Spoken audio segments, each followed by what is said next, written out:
If you're one of those golfers that really likes to take it back to basics, you like function over form, you want a no-frills, simple experience, you're really gonna enjoy what I've got today here on Let's Play Through. I'm looking at the Pure Golf wedge set. I've got a 52, a 56, and a 60-degree wedge. We're gonna put them to the test out here at Carrollwood Country Club, put it through its paces, but first, let's take a closer look. So here's your closer look at the Pure wedges. I got the 52 here in hand now. As you can see, absolutely no branding, no markings at all here on the backside. At the sole of the club, you've got Pure and the degree of loft, but that is literally the only branding on these clubs at all. It is as clean as it gets. On a closer inspection, you have some nice milling here. It does look high quality, and this wedge is made out of 1025 carbon steel, which is a nice soft feel. We should get some good feels out there on course. This shape is very Vokey-like, very rounded here. There is 12 degrees of bounce here on the 52 degrees. You'll get 10 on the 56 and 8 degrees of bounce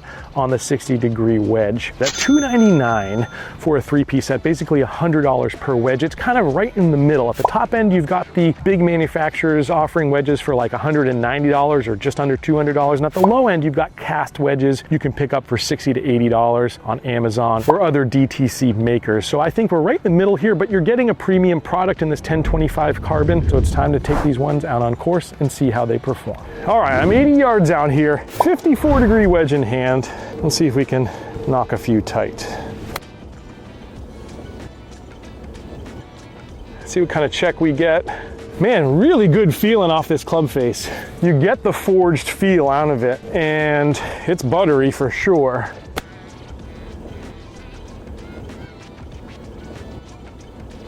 Just a little bit of roll out there, it looks like from here. You're getting a better look at it with the camera up there. And again, the feel really exceptional.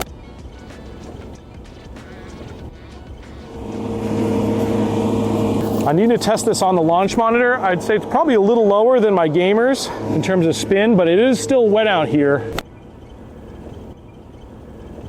Slightly right at target. I'm gonna hit one more and see if I can jar it before we move on to the next test, but really like what I'm feeling out of these here, out of the fairway.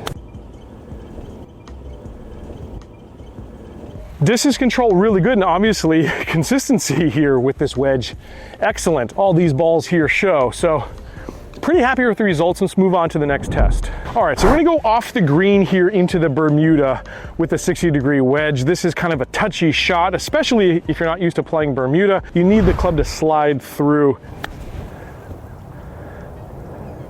And a pretty good result for the first try there. It slid right through pretty nicely. Let's see if I can put a little more spin on this. I'm gonna just move the ball up in my stance a little bit in order to do that. So you get a little bit more loft and a little less rollout. And yeah, control, excellent there. Yeah. 3 for 3, really good shots off that pretty tight Bermuda. So I really feel like you've got a lot of control built into this wedge, and again, for me, just the right amount of spin. I'm not a person who puts a ton of spin on my wedge shots, but it came off the club there pretty much as expected. I'm gonna go to a little bit more of a difficult lie here. We're gonna go into some thicker stuff, and again, see if we can use that bounce to our advantage and cut through some of this stuff. So I gotta fly this one a little further and catch the slope correctly.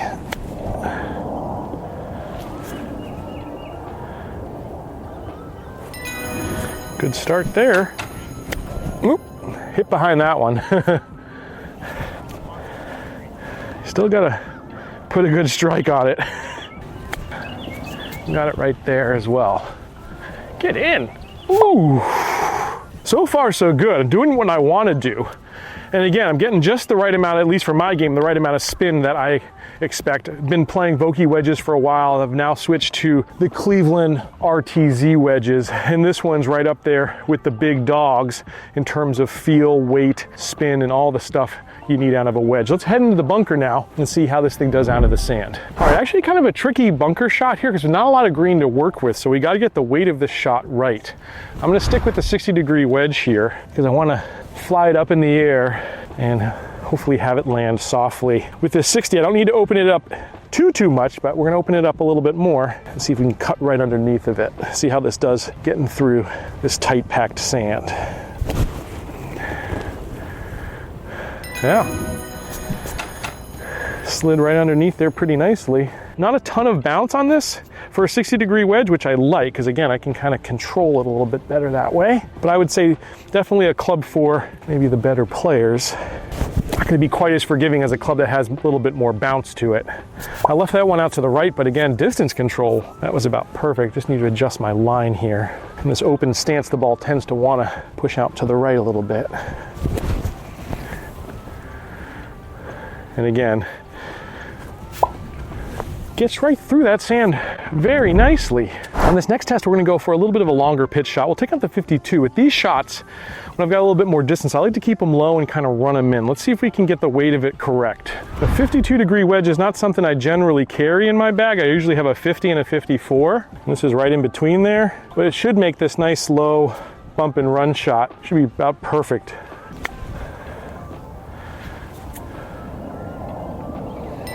I like that we got a little secondary check there, which helped me control the speed coming downhill. Pretty good result there for the first shot. Again, feel with these is really exceptional. Got a little more aggressive on that one, but distance-wise, still pretty good leave there. Let's see if we can go 3 for 3. That should be perfect. So I'm really able to quickly dial in my distances here around the green from all different areas with these wedges. Man, it's tough to find fault with these clubs. A very simple design, but it just seems to work. Now, I generally don't carry a 60-degree wedge either, but this is gonna make this particular type of shot here a little easier to pull off. We're gonna go for more of like a flop shot, and there's very little green to work with here. We've gotta carry this bunker, so I've gotta keep it up high. And we've only got about 3 yards before we get to the pin, and only about 3 yards behind the pin there. So let's see if we can open the face of this club up a little bit, and again, control distances. So far, distance control has been really good with this. Now, not a ton of bounce on this club, so it makes it a little bit more challenging. I've really got to get it under and be precise with how I strike this ball. And again, I'm just gonna try to sweep that club right underneath. Got to have soft, fast hands though in order to do that. And that was executed basically perfectly, which is a rarity. This is not a shot I generally try to pull off, but when you've got a club like this, you could be a little bit more precise and have a little bit more confidence, I think. Again, real fast hands. Oh, that was almost a slam dunk. I was kind of worried, to be honest, this was going to dig into the turf a little bit, but it's not doing that at all. It's sliding right underneath very well. I want to hit a little further. So for a low percentage shot, and one that I don't generally try to pull off, I'm thrilled with these results, honestly. Both of these are pretty makeable putts. And I'd say it passed with flying colors. All right, 60-degree wedge in hand again here. Now I'm gonna open it up, try to cut across and put a little bit extra spin on this. This is as much spin at least as I can put on the ball. You need a lot of hand speed to pull this shot off. You gotta be fast through it. And when you do that, see, you get a little extra check. That was pretty nice. In terms of distance, perfect, really. You really gotta trust your hands on that shot. That's, again, not something I normally do.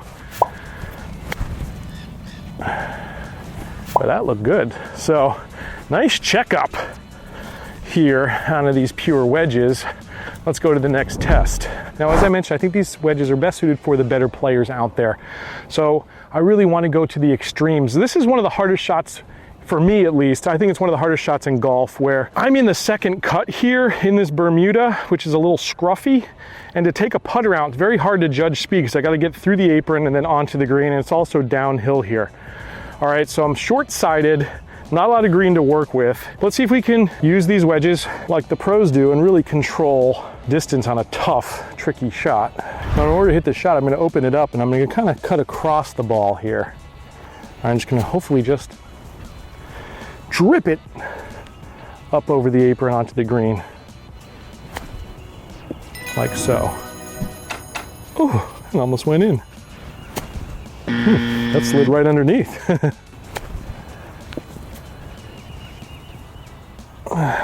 Not bad there either. It's a tough shot that I can't pull off every time, but when you do pull it off, it looks pretty good. So with these, you don't have a lot of technology built inside, but I'll tell you what, they perform admirably out on course. I really enjoyed them. I like looking down at those clean looks. I think this is a really solidly well-built club in its purest form. I'll leave a link down below for you to check it out. I hope you enjoyed this video. I'll catch you back here next time on another edition of Let's Play Through.